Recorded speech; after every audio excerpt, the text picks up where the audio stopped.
अनुराग गुप्ता झारखंड के डीजीपी बने रहेंगे। राज्य सरकार की ओर से एक पत्र जो है वो केंद्र सरकार को लिखा गया है। सीएम हेमंत सोरेन की विदेश से वापसी के बाद जो है ये पत्र लिखा गया है। झारखंड में डीजीपी नियुक्ति पर चल रही राज्य और केंद्र के बीच की तनातनी को लेकर अब तक कोई स्पष्ट समाधान नहीं निकल पाया है। 30 अप्रैल को राज्य के डीजीपी अनुराग गुप्ता रिटायर होने वाले थे, लेकिन राज्य सरकार ने उनके रिटायरमेंट को लेकर कोई घोषणा नहीं की है। ऐसे में अब भी झारखंड के डीजीपी अनुराग गुप्ता ही हैं। इधर केंद्र की ओर से राज्य सरकार को भेजे गए पत्र के जवाब में राज्य सरकार की ओर से देर शाम केंद्र को पत्र भेजा गया है, जिसमें केंद्र की ओर से दिए गए आदेश पर विचार करने को कहा गया है। दरअसल सीएम हेमंत सोरेन बीते कुछ दिनों से विदेश दौरे पर थे। वहां से लौटने के बाद उन्होंने देर शाम अधिकारियों के साथ बैठक की। कानूनी सलाह लेने के बाद यह पत्र केंद्र को लिखा गया है। अधिक जानकारी के साथ हमारे ब्यूरो चीफ मदन है फोन लाइन पर, उनका रुख करते हैं। मदन, देखिए डीजीपी की नियुक्ति को लेकर अब तक कोई स्पष्ट चीजें सामने नहीं आ पा रही हैं, लेकिन एक पत्र लिखा गया है मदन राज्य सरकार की ओर से केंद्र सरकार को। उसमें कहा गया है उस आदेश पर विचार करने को। तो क्या ये माना जाए मदन कि अनुराग गुप्ता ही कंटिन्यू करेंगे बतौर डीजीपी?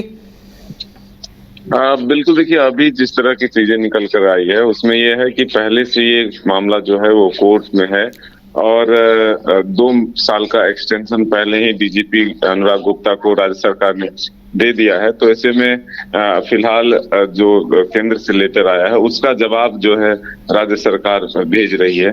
तो अब देखना होगा कि आने वाले दिनों में कोर्ट का क्या फैसला होता है। कोर्ट के फैसला पर सरकार जो है आगे की रणनीति बनाएगी। लेकिन जिस तरह से केंद्र का लेटर आया और फिर ये मुख्यमंत्री उस वक्त विदेश में थे, तो सबकी निगाहें इस पर टिकी थी कि क्या जब मुख्यमंत्री लौट कर आएंगे तो विधिक सलाह के साथ क्या डिसीजन लेते हैं। तो फिलहाल कल का दिन जो है वो खत्म हुआ, यानी कि 30 तारीख को ही आखिरी दिन था उनके रिटायरमेंट का।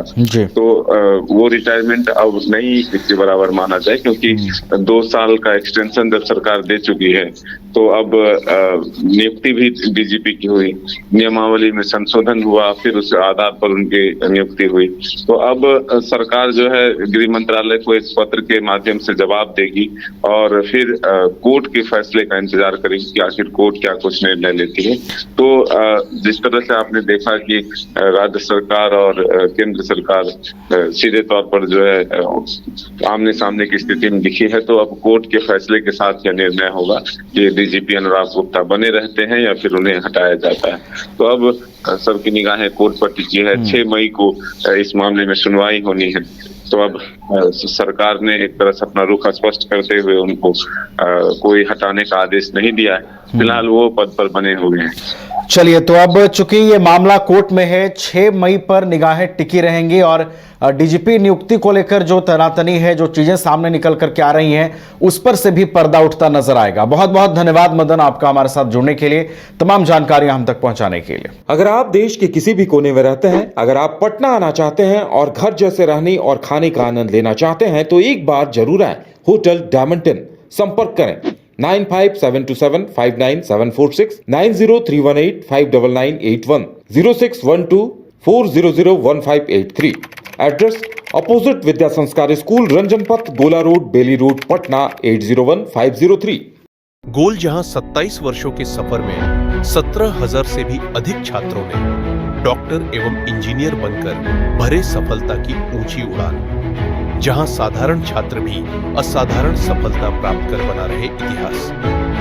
दूरदर्शी शिक्षाविद श्री विपिन सिंह के मार्गदर्शन में मेडिकल एवं इंजीनियरिंग के लाखों छात्रों के लिए आशा की किरण के रूप में गोल्ड रिजल्ट फैक्ट्री